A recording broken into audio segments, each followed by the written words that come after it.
Hi, I'm Linz. Welcome to Becoming Everwell, a channel where we talk about the ongoing journey of becoming. In today's life learning episode for Midlife You, we're talking about thought cookies. I make sense of life by writing about real everyday stuff that makes us who we are. Some of these snapshots are fun, some are more serious. Maybe they'll open up something in you too. Let's grow.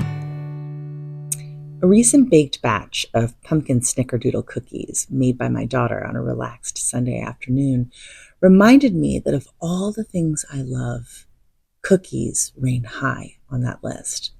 Always have. A delightful, delicious treat of one's own that punctuates a meal, an emotion, a day, an event. Yum.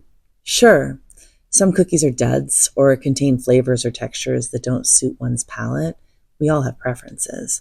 But in essence, cookies strike me as perfect, purposeful compositions of goodness. My cookie reference, combined with a long-held favorite expression, food for thought, birthed an idea. Some bits of wisdom are like thought cookies.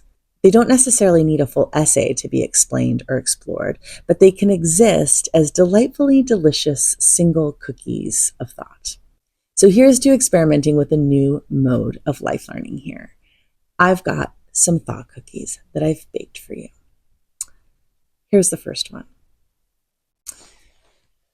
For the first time in my life, I recently had my tarot cards read. I'm a fan of all things that offer insight, but until now, tarot hadn't yet presented itself to me. My friend's husband, whom I'd never before met, read my cards.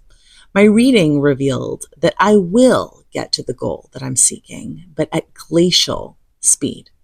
So good news, bad news. Essentially, he said that I'll be the tortoise here, not the hare. He advised that each day I take a step forward from where I was yesterday, and if I maintain consistency, I'll eventually get to my goal. Let go, he suggested, of a desire for viral acceleration or success. A little hope bubble that I might be one of the lucky fast trackers to success popped as he said this. But truth be told, I wasn't surprised by the news. Deep within, I already knew this would be the case, but I'd never heard words articulated. But ever since, I've felt overcome with relief by the feedback. I know it's tarot, and I'm digesting the information with awareness of the implicit woo, but something really lovely has shifted within me. With respect to this goal, I feel like I've given myself permission to step off the express train and to opt instead for a slower local train. I've revised my expectations, and I'm okay, maybe even free. I'm still motivated as ever to pursue my goal, but I'm settling into a long-haul mindset about achieving it, and that's new for me. What a gift to release being in a rush. Okay, here's another thought cookie for you. Every time I visit my 3-year-old niece, who lives just a mile away and is the cutest kid on the planet, she gives me this steady, melting look upon recognizing that Auntie Lala is in the room. And then her grin creeps into a big, unabashed smile before she invites me in for a swooping liftoff hug. Then she automatically proceeds to take inventory by asking about each one of my kids and my husband. One by one, and by name, she asks, "Where's PK? Where's Patch? Where's Roscoe? Where's Uncle Blaine?" And I tell her of their whereabouts with answers similar to those from the last time she asked. At school, at work, at dance, at baseball. I usually detect a flash of disappointment that we haven't all arrived for this visit.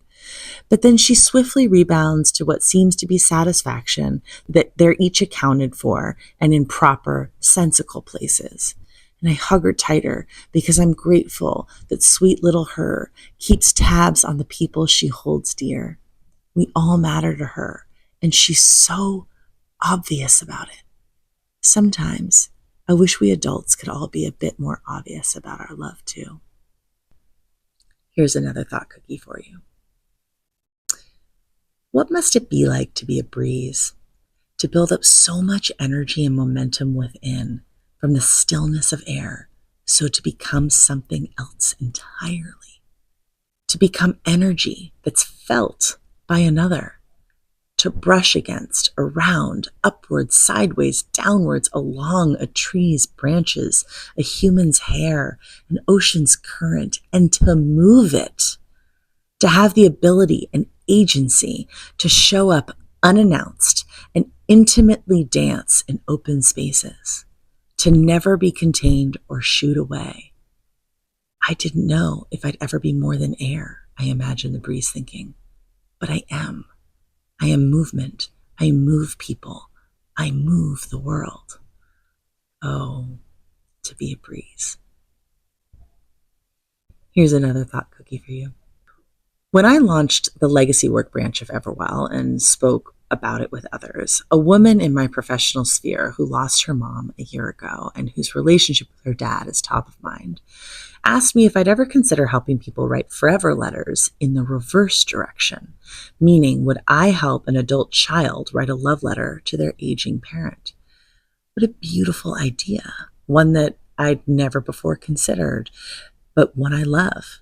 Yes, I told her. Yes, of course. I believe in the written expression of love, whatever shape it takes. An entrepreneur friend of mine wants to write a forever letter to her business. I'm sure that forever letters could serve relationships in a variety of formats that I've not yet imagined, and I'm open to all of it. And if you are looking for a guidance with a particular piece of writing that you hold dear, please connect with me. This is my jam. I'm eager to help. Beginning with the genesis of the forever letter writing idea, and also with each new suggestion that I receive, I'm overcome with an awareness that I'm meant to be the human partner to forever letters, as Elizabeth Gilbert describes in Big Magic. And I'm utterly grateful that the idea kept floating around until it found me. I'm going to quote from Big Magic right now. This is Elizabeth Gilbert saying, quote, "Ideas are disembodied, energetic life form. They are completely separate from us, but capable of interacting with us, albeit strangely. Ideas have no material body, but they do have consciousness, and they most certainly have will. Ideas are driven by a single impulse, to be made manifest. And the only way an idea can be made manifest in our world is through collaboration with a human partner." She goes on to say, "Ideas spend eternity swirling around us, searching for available and willing human partners." End quote. And here's my last thought cookie for you today. My dear friend recently hosted a mom's night out hot tub party at her house. Yeah, you heard that correctly. Where over 30 women with school-aged kids gathered to close out her pool season on a chilly Thursday night in October. All of us whose fingertips eventually got wrinkly from hours of soaking agreed. Best midlife mom party idea ever. Going to a gathering in your bathrobe, a detail that some of us thought of and the rest of us envied, where moms with overscheduled lives could hit pause midweek to submerge in warmth and laugh and connect. Well, I can't quite think of a more appropriate, creative, and needed gathering. And it inspires me to reimagine how I might thoughtfully host friends in the future.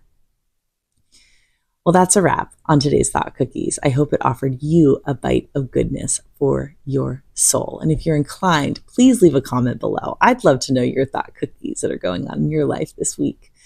And if you like any of what you heard, if you like me, if you like this platform, please click the thumbs up and subscribe, share it with friends. I'm hoping to grow here and get some momentum with that. I'm relying on you for that. So thank you in advance for all of your efforts. And I hope I see you next week. Bye for now. Be sure to like and subscribe and click that bell to get alerts for new posts. I'd be ever grateful.